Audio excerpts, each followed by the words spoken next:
Hello, my name is Chris Kuhner with Tufts Synthetic Biology, and today I'm here with Professor Jonathon Garlick from Tufts University in the Sackler School of Graduate Biomedical Sciences, and we're going to discuss some issues around the ethical implications of CRISPR-Cas9 technology.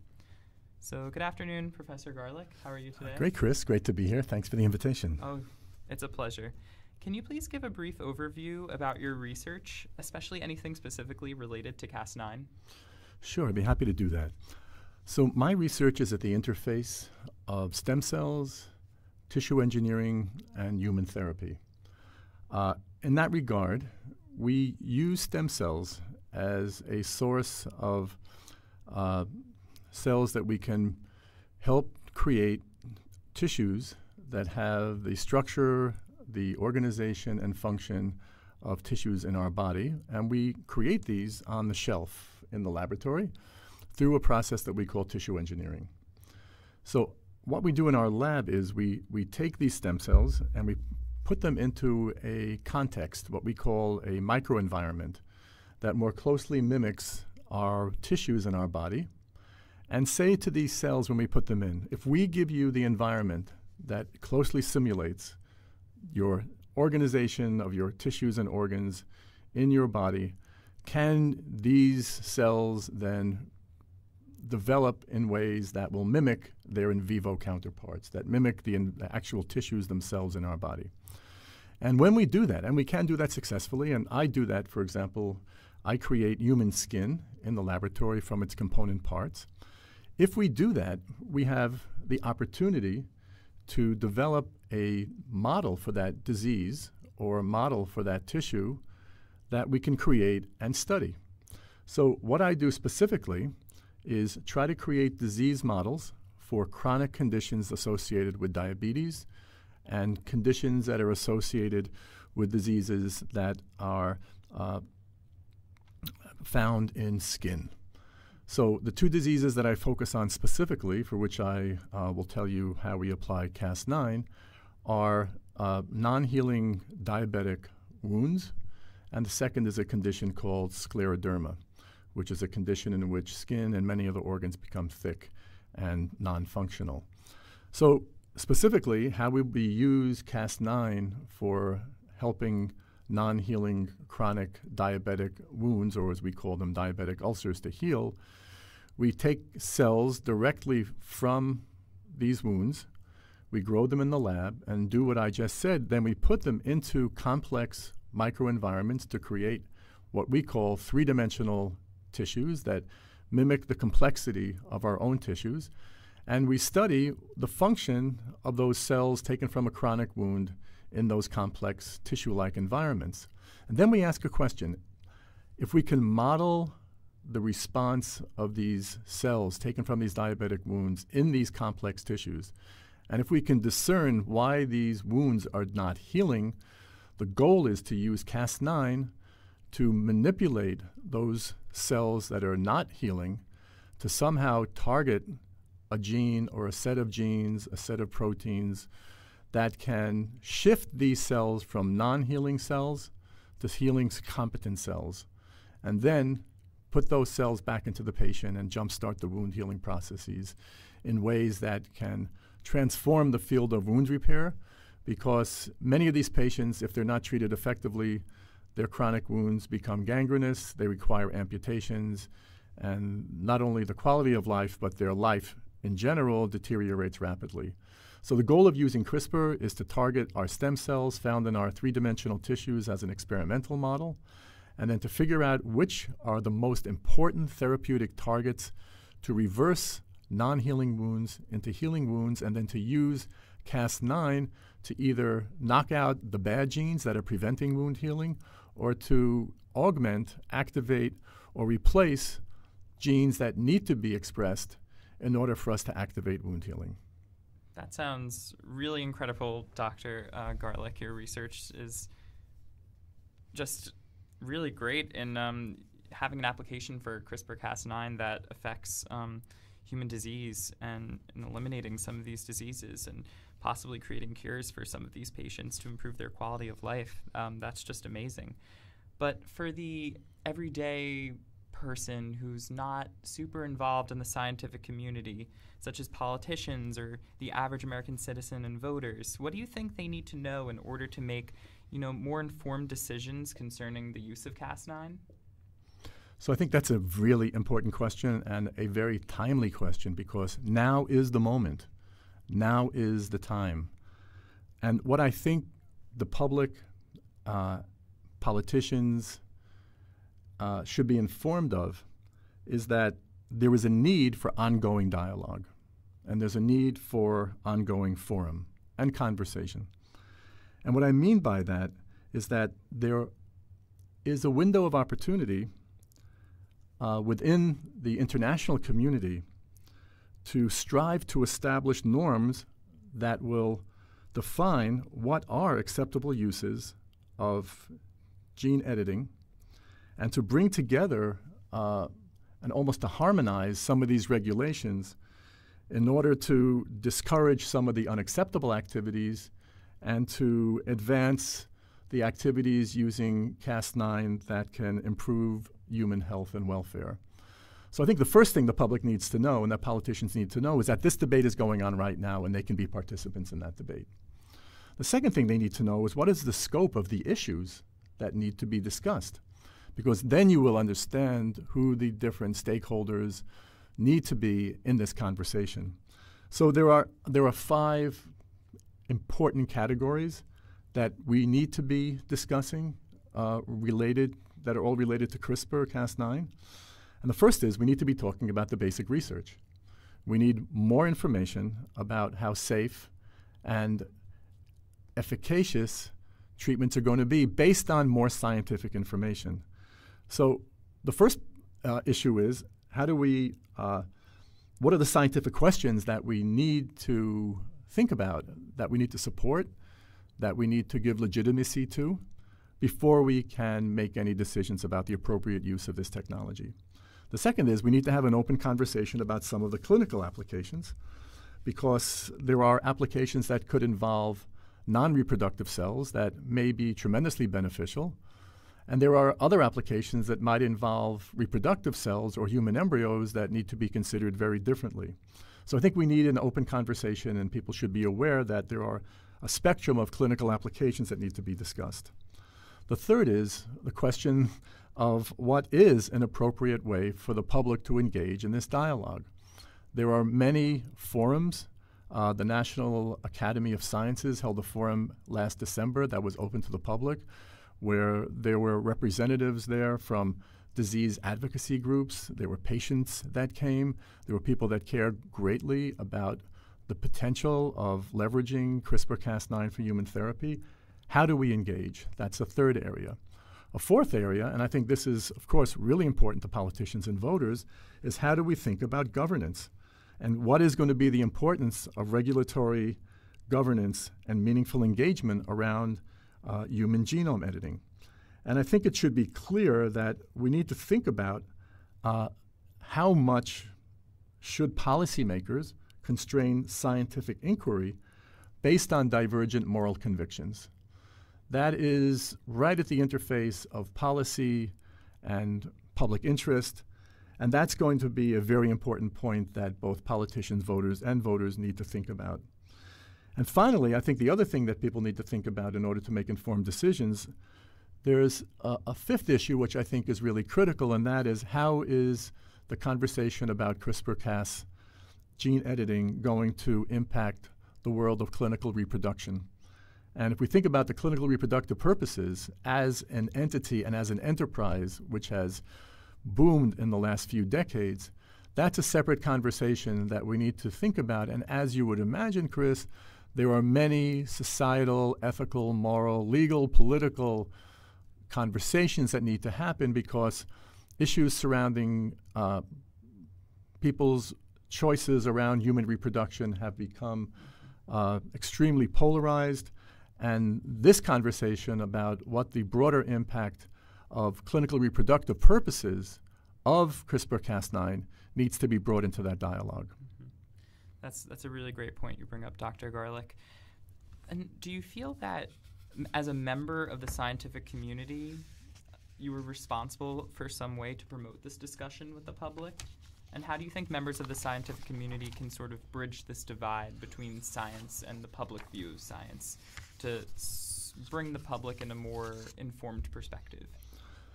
I'm really happy you asked me that question because I have become what I would call a scientist in society. And in fact, I've had many transformative experiences as a scientist in my lab that now inform how I can engage in the legal, political, historical, ethical, moral issues that inform the science that we do. And it has had such an impact on me that I have become very involved in establishing a new discipline that we call civic science. And what civic science does is to bring science issues into the civic sphere to inform how science practice and knowledge can serve as tools of civic empowerment for science literacy, civic engagement, political advocacy, social action, and even community revitalization. So the goals of civic science are really to take an issue like CRISPR-Cas9 and to bring it into the public sphere so that the public's understanding of science and engagement on science issues that really impact contemporary life can be brought into focus. I would just frame this by saying we are living in a time in which science issues have caused tremendous societal polarization. And it's reaching dramatic levels to the point where it's limiting and presenting significant obstacles to public discussion and public problem solving around these issues. So we need to think about a way to make science more accessible and relevant and personal to the public, and to also at the same time somehow share with the public that these issues have complexity and uncertainty built into them that make it difficult sometimes for the public to find them accessible. So civic science is meant to respond to that crisis. And there are three purposes of civic science. And I will speak to them very briefly because I think the point is, what can the scientist do in this conversation? So the three purposes of civic science and the goals of civic science, number one, is to think about ways to redefine the role of higher education to promote science for the public good. What can we do?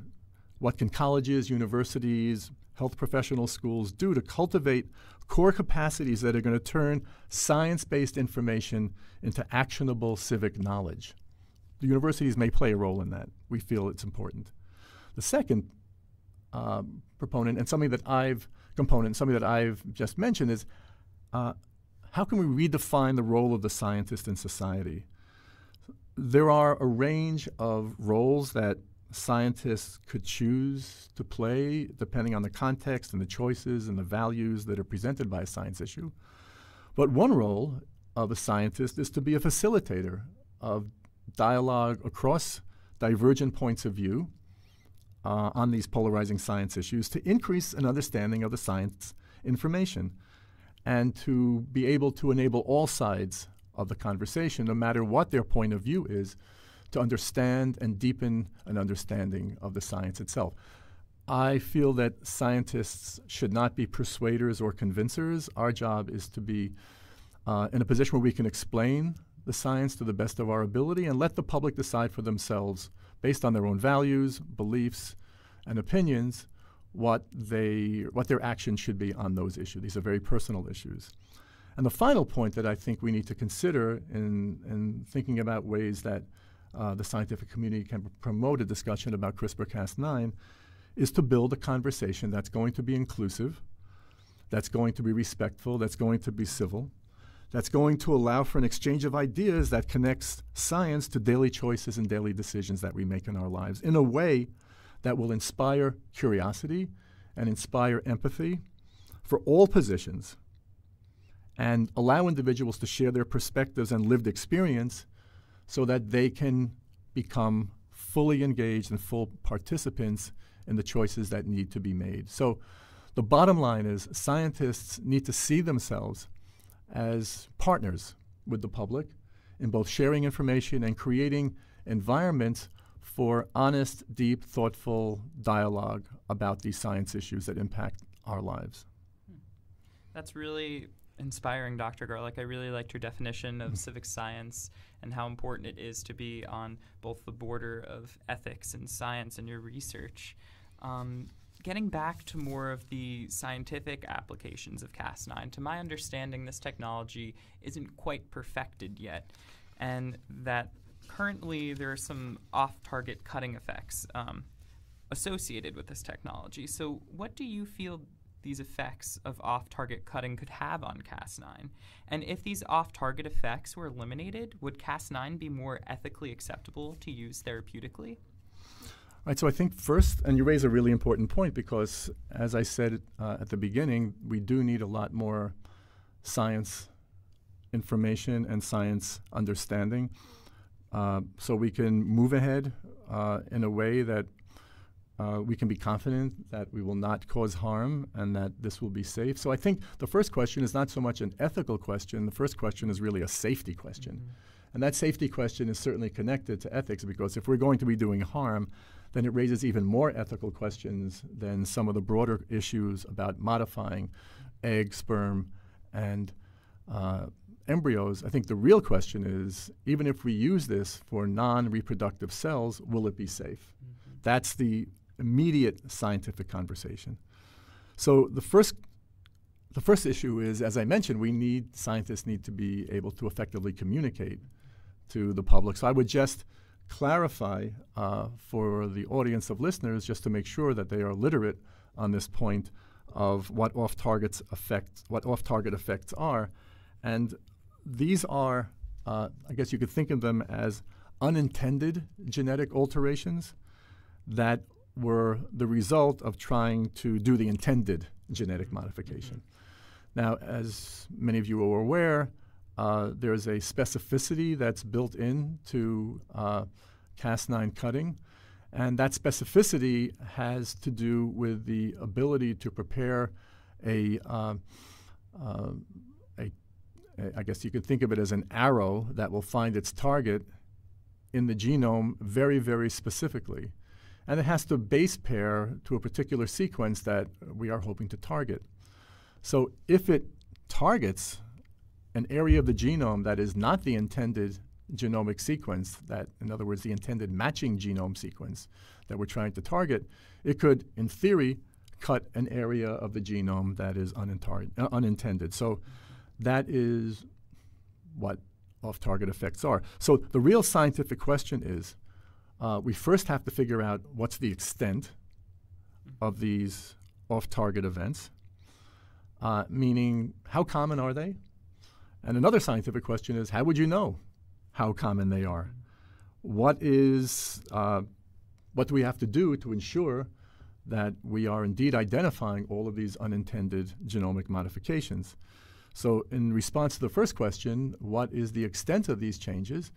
We're going to have to think about ways of doing genome sequencing to compare the number of changes of genomic alterations with and without editing. That's going to have to be a screening tool, a baseline, that will allow us to assess what is the extent of these off-target effects. A second and a more important question is, what is the impact of these off-target effects? If you have an unintended genetic modification in a key regulatory region of the genome, meaning a control region that turns genes on or off. It could turn on a cancer gene. It could turn off a cancer gene. It could regulate genes in a way that would have significant unintended consequences. So I think we need to consider what the impact of those alterations is going to be. And then it raises the question, how are we going to know? What are the experimental systems we're going to use to evaluate that? Is it good enough to do an experiment in a plastic dish? Do you want to do it in an animal model? What's the appropriate animal model that is going to give us that answer that will allow analysis? If you're going to manipulate an embryo, what's the best animal model that will allow analysis of these multi-generational effects? So think about it. The amount of science that has to happen just to look at the extent and the impact of these off-target events is significant. We're going to have to mobilize, and I think it's already clear that the research community is mobilized to address a lot of these questions. And as you can see, the answers are not simple. Yeah, clearly the answers aren't simple. So based on this, how far in the future do you see Cas9 being used therapeutically, given that there are so many questions that the scientific community still needs to address? So I think we need to separate between two general categories of CRISPR-Cas9 application. And one is the application on reproductive cells and human embryos, which is a separate category which needs separate consideration. But another category is treatment and modification of non-reproductive cells, meaning somatic cells, all the other cells in our body. It's pretty clear that the therapeutic applications for modifying somatic cells are less ethically charged than modifying reproductive cells. Why? Because reproductive cells are going to be changed in perpetuity, meaning it's going to be intergenerational. If you change the genes in an embryo or an egg or a sperm, that is going to be carried on from one generation to the next. That's a very, very high bar for future CRISPR-Cas9 therapies. But on the other hand, the short-term application of CRISPR-Cas9 for modifying somatic cells, meaning cells in our body that might already carry disease or might already be in need of repair, is something that we can consider immediately for application. Why? Because if we manipulate somatic cells, they die with us. They're not carried on to the next generation. So now again, like with any medication or any therapy, you need to be sure that it's going to be safe and effective. But as with any other type of stem cell modification that we do on a somatic cell, it's similar in that we have to ask a question, what are the consequences of performing genetic manipulation on somatic cells that have a limited lifespan? And for that, there's a very, very different ethical question. Still, scientific questions remain, those questions that I spoke about, because we really don't know what is the risk of unintended genome damage, even in an individual cell, and we're going to have to address that. But I would say, in answer to your question, I would say in the short-term future, we should be able to see successful therapy using somatic cells, but the question of germline modification is still something that has significant ethical, societal, and safety considerations before we can move ahead and consider that. That's a really great perspective. And what do you see that could be the most beneficial use of CRISPR-Cas9 in tomorrow's society? That's kind of a slippery slope. But again, if we think about the two types of categories, the somatic clinical use versus the germline clinical use, the most beneficial use that we can think of would be in the application of somatic cell therapy. I've been involved since actually doing my PhD in attempts to use somatic cells for gene therapy. And there have been many, many problems in developing ways to modify the human genome so that it's stable, and every time a cell divides, it needs to carry that change with it. So we need to think about many of the promising and valuable clinical applications of gene editing that can alter genetic sequences in somatic cells. And as I said, those genomes are not going to be transmitted to the next generation. So, for example, we could think about editing genes in sickle cell anemia. We know what the gene is that needs to be targeted. We can think about improving the ability of immune cells to target cancer. Now, again, we need to understand the risk. We need to understand what inaccurate editing might be associated with. But because these clinical uses are intended to affect only the individual who receives them, they can be appropriately but also rigorously applied within the existing and evolving regulatory frameworks for gene therapy, since we already have a basis for those regulatory networks for gene therapy. And then the regulators in the existing frameworks can weigh the risks and the potential benefits in approving clinical trials and therapies. So I'll give you a couple of examples of how it might be used therapeutically, but I think we also need to consider how it might be used in the context of germline modification. Now, again, when I say germline, I need to make sure that the listeners understand that we're not talking about germs in the context of bacteria or infectious agents. When we say germline, we mean germinative cells, meaning cells that are reproductive in nature, eggs, sperm, and embryos. And there, it's a completely different consideration for clinical use. Because if we manipulate and create genetic alterations in these gametes or in these embryos, meaning gametes, meaning sperm and egg, those changes will be carried on by all cells of a resulting child and will be passed on to subsequent generations as part of that human gene pool.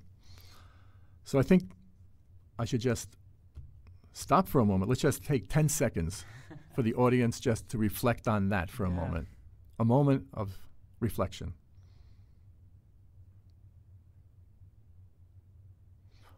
Okay, now that we've had a moment to reflect on that, let's think about some examples of what that would look like.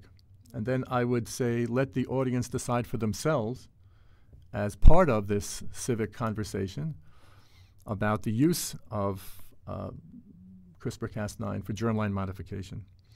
So, for example, we could, in a positive light, think about ways that we could avoid an individual from having a severe inherited disease, such as breast cancer that is caused by a BRCA gene, for example. We know the gene and we can target it and we can eliminate it from the germline. That would eliminate the risk of that individual having that disease. But at the same time, we can think about ways of manipulating the germline or embryo cells to enhance human capabilities.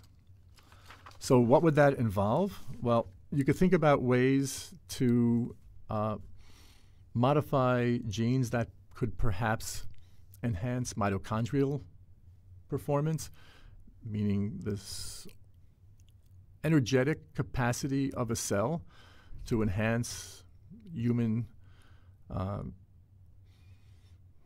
performance, that we know what some of those genes are, and there are certainly ways that we can think about manipulating germ cells to enhance performance. So I think the key is that we need to consider and in some ways think about as an obligation to consider the implications for both the individual as well as the future generations who might carry that genetic alteration. Now that is a slippery slope because we could say, yes, we can improve the health, wellness, and well-being of an individual by eliminating a harmful gene, but there's still the possibility that permanent genetic enhancements to subsets of the population could exacerbate social inequities and could be used in the wrong hands coercively to alter the trajectory of human life in an individual. But I would say even more than that, there are ethical and moral considerations in purposefully altering human evolution using this technology. So I think what's clear is that we need to consider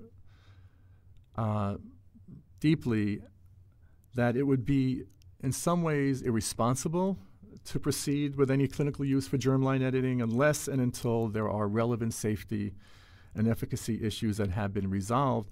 And those have to be based on an understanding of not only the scientific risks, but potential benefits, and most importantly, alternatives that might be less controversial. So again, my role as the civic scientist is not to inform people's choices. It's not to convince people of their opinions. What I'm trying to do is I'm trying to lay out a backdrop of issues that are in the public domain now, clearly part of an ongoing dialogue about how societal views might evolve and how we need to be almost revisiting the scientific information and where things stand so that we can be informed about each individual's personal opinion about the most beneficial use of Cas9 in tomorrow's society. That was really great and really enlightening, Dr. Garlick, and you brought up some great points about, you know, the ethics of using such a technology. For example, you know, is it really ethical to use this technology on eliminating something like breast cancer, which you spoke about, as opposed to increasing a human's athletic performance? And, you know, these are some really great questions just to ponder and really think about in their social context. Right. Yeah. That's right. Is there anything else that you'd like to add? Yeah, you know, I think that there's also a topic that we need to think about, and that is not just what are the implications for manipulating the germline for future generations and our responsibility in thinking about that, but I want to put this into the context of a topic that is on the minds of many, many people and is a very polarizing issue in our society, and that is clinical reproductive purposes of CRISPR-Cas9.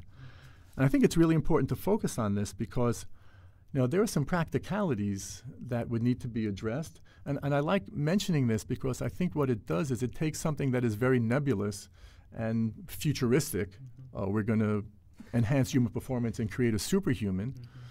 But if we put this technology into the context of the existing technology, oversight, and regulation of human reproduction, the industry of human reproductive technologies, I think it provides some really interesting things to think about. So, for example, if we think about the prospect, and I give this as a kind of as a paradigm in which we can kind of relate this more to something that's out there and something we need to think about. In other words, you know, there are existing regulatory oversight systems in place for in vitro fertilization, for example.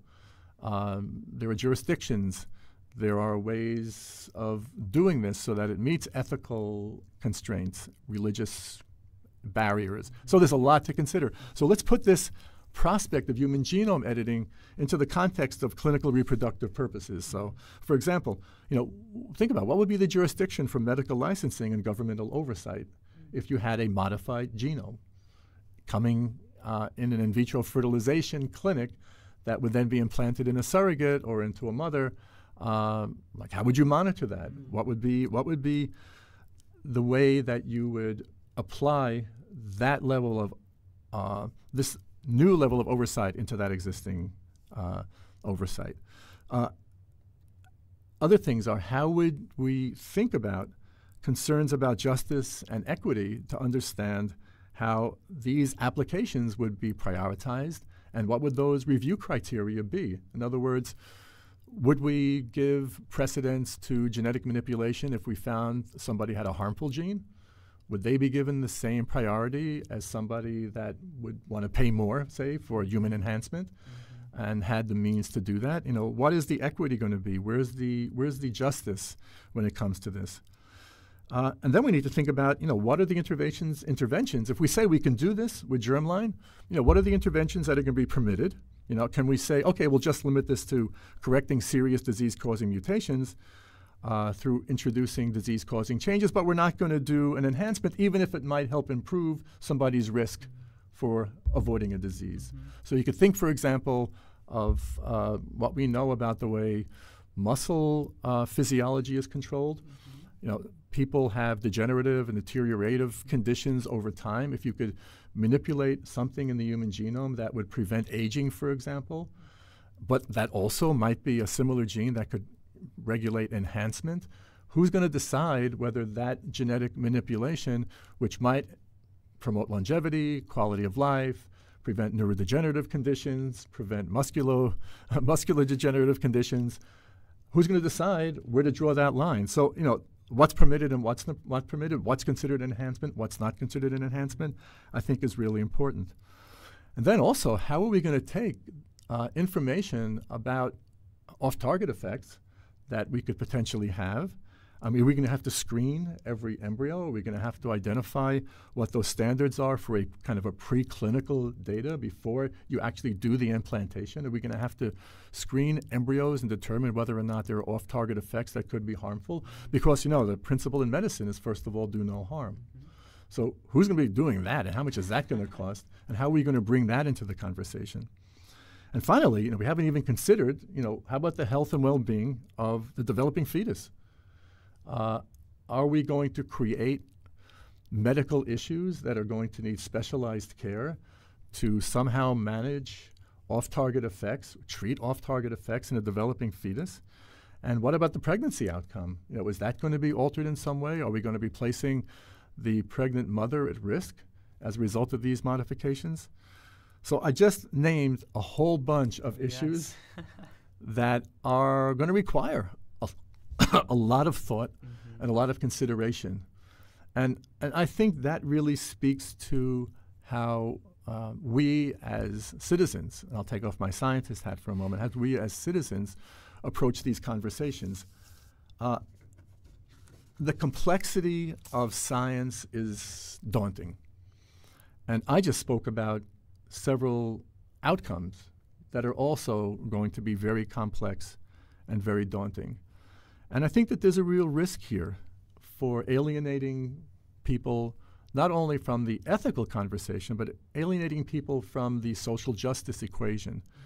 And how can we facilitate people's ability to confidently enter this conversation with a sense of empowerment based on their understanding, and really to shift from a sense of alienation or fear or hype into a more inclusive space for, first of all, for reflection, because we need to think about what this really means, and then for creating a larger framework for dialogue.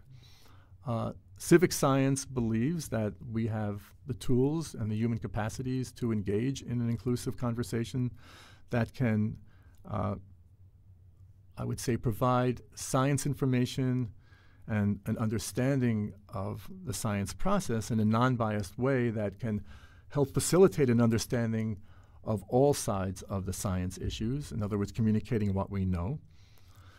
And I think that this can lead to the type of dialogue about these issues that, as you could hear from what I just mentioned, these touch on our humanity deeply.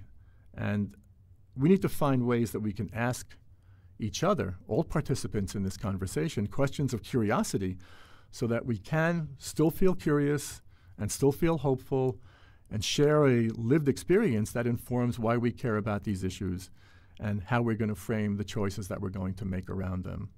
So there is definitely a need to create a more inclusive science communication environment that I think will advance public problem solving. And we need to figure out a way to bring all diverse stakeholders together with diverse values and diverse interests, and to build a dialogue where not only all voices are heard, but shared commitments are acknowledged to persist in trying to understand what these issues mean in our lives, and then to base our decisions on that. Mm-hmm. That's a really, really great perspective, Professor Garlick. And I hope that in the future going forward, that when this technology starts to become more put into practice in a clinical setting, hopefully that civic science will be followed, and that each stakeholder in this technology will have a say in the use of this technology moving forward. But yeah, it was really great. And if there's anything else you'd like to add, please feel free, but if not. Yeah, so I think we can end now, and I think I've shared with your listeners. I would, one thing I would like to add, I think many of your listeners will have more of a science orientation, perhaps. Is that fair to say? That is fair to say, yeah. So first of all, I am full of admiration for the science that's going on here with the undergraduate community, especially people like yourself and like Samantha that take a lot of initiative to ask the questions, the hard questions in science, and to create collaborative teams to pursue this. I would, at the same time, in the context of what I've shared, also present opportunities and present the option of you pursuing opportunities to become effective science communicators. And being an effective science communicator is going to enable the type of public dialogue about these science issues that you may well be pursuing in your professional life, and that will certainly impact your personal life. So how do you become an effective science communicator? How can you think about ways that you can distill this complex science, make it understandable, and at the same time allow you to be accessible as a scientist? So it's a two-way conversation. It's not just that you have to figure out a way to explain this to people.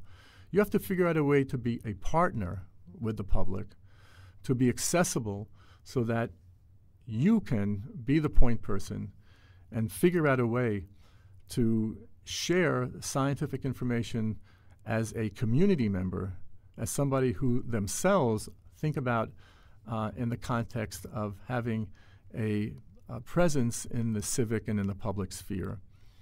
That requires a lot of work. You know, I train my graduate students primarily to get up in a science conference and to share in the jargon and with the lingo what we know. That's very, very different than to speak to a public group, to talk without jargon about what we're uncertain about. So I think we need to find a way to bridge that divide.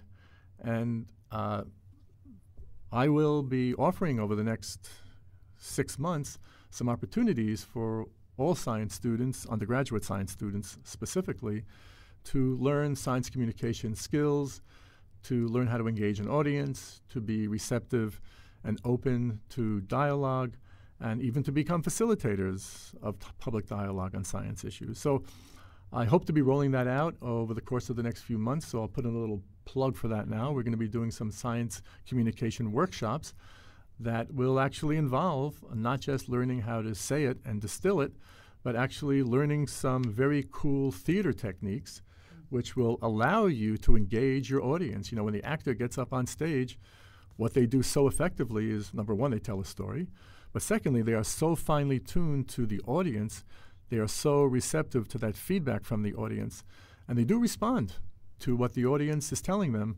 That's the type of bilateral communication that good science communicators need to have. So we will be helping to develop your skills, and if you bring goodwill to the table and an understanding of the importance of you sharing this information with the public, I think it can go a long, long way. That's great. I'll really be looking forward to these science communication workshops, and hopefully our audience today has learned a lot about, you know, the role of civic science and how you can really be an effective communicator in the science community. So I just have one other point. I'll just put in one other plug. Yeah. Hopefully this won't be too long. No. If it is, you can edit this out. The time. So I just mentioned the role of the scientist in society, but I also want to mention another opportunity that we're going to be rolling out in the context of our civic science initiative over the next 6 months. And this is going to be called Civic Science Roundtables. Mm-hmm. What we're going to do is we're going to gather diverse groups of undergraduate students around the table. And we are going to create a dialogue in which we are going to speak to issues in ways that will stimulate curiosity, will inspire empathy, and will allow everybody at the table to have a greater understanding of how each individual came to have their particular perspective on a science issue that they care about. So the intent of inclusive dialogue about divisive science issues is to bring out many sides of an issue and to help people see commonality where they only saw difference, and to see difference where they only saw commonality, and to help make complex science information into something that can be interpreted through a very personal lens. So these science roundtables are going to be launched over the next few months. We're going to call them Civic Science Roundtables, so watch for the emails coming through, because I expect to be reaching out to many of your listeners. Yeah. And what we hope to do is to bring people together across disciplines. So we have undergraduate students from the humanities and social sciences, and from the sciences, and from the natural and the life sciences, and the almost every discipline you can imagine coming together and sharing a dialogue, a conversation about the deeper meaning of science issues in their lives, and then facilitating those dialogues in a way that we can hopefully engender a deeper understanding of where people are coming from when it comes to these issues. And again, the intent of these dialogues is not to problem solve. It's not to convince people of what their perspective and opinion should be. The intent of these dialogues is to deepen an understanding of where other people are coming from, so that we can find common ground on these divisive science issues. And where that common ground may be, maybe at the interface of compassion and caring for others. And even if we have very different opinions about the vaccine debate, or about the stem cell debate, or about climate change, we need to understand the motivations of each of us in forming those opinions. And once we understand where we're coming from, we can begin to find common ground about those issues and really work together to find solutions. That's coming. That's really great. I think I'm done. Thank you, Professor Garlick, and thank you to our listeners. Hopefully you've learned a lot about civic science today, and we'll end our podcast now. Thank you.